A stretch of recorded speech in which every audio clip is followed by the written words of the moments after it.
A ver, ¿alguna vez nos hemos puesto a pensar cómo se decide qué es verdad en un tribunal? Ojo, no hablamos de una verdad filosófica, sino de una que tiene consecuencias súper reales y que, de hecho, puede cambiar vidas. Hoy vamos a desmenuzar uno de los conceptos más cruciales del derecho, la prueba legal. La pregunta clave es esta. ¿Cómo se establece la verdad en una sala de audiencias? En nuestro día a día la verdad puede parecer algo simple, ¿no? Algo que vimos, que escuchamos, pero en el mundo legal la verdad es algo que se construye, que se arma a través de un proceso increíblemente riguroso y regulado. Veamos de qué va todo esto. Bien, este será nuestro mapa del camino. Primero, vamos a ver qué onda con la verdad en un juicio. Luego nos clavamos en el concepto de prueba. Después, vamos a comparar la prueba procesal con otras formas de prueba. Exploraremos el derecho probatorio. Y para cerrar, vamos a desglosar sus elementos más importantes. Empecemos por aquí, con la idea de la verdad en un juicio. Miren, un proceso judicial no es una búsqueda abstracta de la verdad absoluta, ¿eh? Es más bien una reconstrucción formal de hechos que ya pasaron. Una realidad regulada cuyo único objetivo es resolver un conflicto de manera justa y, sobre todo, definitiva. Y claro, para hacer esa reconstrucción se necesita una herramienta fundamental. Y aquí es justo donde entra el concepto de prueba. Pero no es solo la evidencia física, el papelito o la foto, no. Es todo el mecanismo que está diseñado para formar una convicción en la mente de quien juzga. Ya en términos más formales, la prueba es este conjunto de actividades y reglas que lo que buscan es crear una convicción judicial, o sea, que el juez se convenza de si los hechos que alegan las partes existieron o si no existieron. Lo importante aquí es entender que el objetivo no es saberlo absolutamente todo, sino convencer al juzgador sobre puntos muy específicos que están en disputa. Ahora, para entender bien a fondo lo que es la prueba procesal, es súper útil compararla con otras formas de investigación, ¿no? Como la científica o la histórica.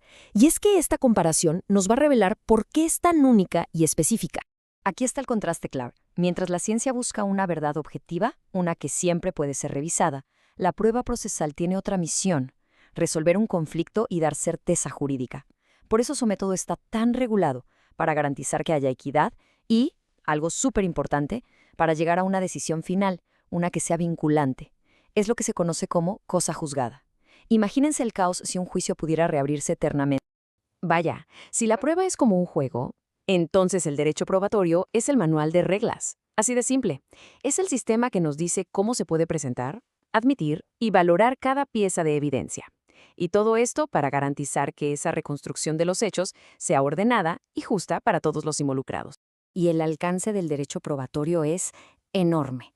Regula qué se puede probar, quién tiene la obligación de hacerlo, cuál es el procedimiento que hay que seguir, los tipos de prueba que se permiten y, al final, cómo el juzgador debe valorar todo lo que se le presentó. Es, digamos, el esqueleto de todo el proceso. Entonces, para entender de verdad el derecho probatorio, hay que descomponerlo en sus elementos fundamentales. Vamos a analizar cada uno para ver cómo funcionan en la práctica y cómo, todos juntos, forman el motor de esta búsqueda de la verdad procesal. Primero, el objeto de la prueba. Y esto es clave, ¿eh? No se trata de probarlo todo. El proceso se enfoca únicamente en los hechos que son relevantes para el caso y que además están en disputa. O sea, si las dos partes están de acuerdo en algo, o si un hecho es más que obvio, pues no tiene caso gastar tiempo y recursos en probarlo. Luego tenemos la carga de la prueba. A ver, ¿quién tiene la responsabilidad de llevar las pruebas? El principio es muy simple pero fundamental. El que afirma está obligado a probar. Si una de las partes hace una acusación, pues tiene la obligación legal de respaldarla con pruebas. Es una de las piedras angulares de todo el sistema. Ok, el procedimiento probatorio sigue un ciclo de vida muy claro. Primero está el ofrecimiento, que es cuando las partes proponen sus pruebas. Luego, la admisión, que es un filtro súper importante donde el juez decide qué es relevante y qué no. Le sigue la preparación y el desahogo, que ya es la presentación formal en el juicio. Y todo esto culmina en la valoración, el momento en el que el juez sopesa toda la evidencia para formar su conclusión. Como ven, es un caminito perfectamente estructurado. ¿Y qué herramientas se usan en este proceso? Bueno, el arsenal de pruebas incluye de todo, desde la confesión de una parte y los documentos, públicos o privados, hasta las opiniones de peritos expertos, la inspección directa del juez, el testimonio de los testigos e incluso presunciones que la misma ley ya establece. Cada una tiene su propio peso y, por supuesto, sus propias reglas. Así que, para resumir el punto central de todo esto, el objetivo de este sistema tan complejo no es encontrar la verdad en un sendero filosófico, no. El objetivo es alcanzar una conclusión que sea legalmente válida, una conclusión construida sobre pruebas reguladas, con el fin último de resolver un conflicto de manera justa y sobre todo definitiva. Y esta idea nos lleva a una reflexión un poco más profunda, que se resume muy bien en esta cita de Hegel.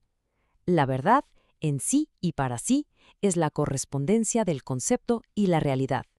El proceso judicial, en el fondo, intenta crear precisamente eso, una correspondencia, un concepto de la realidad, pero a través de sus propias reglas.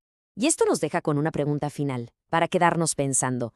Si la verdad procesal se construye siguiendo un conjunto de reglas tan estrictas, diseñadas para la equidad y para poner un punto final, ¿es siempre idéntica a la verdad del mundo real? ¿Y qué significa para la justicia cuando estas dos verdades no coinciden? Gracias por habernos acompañado.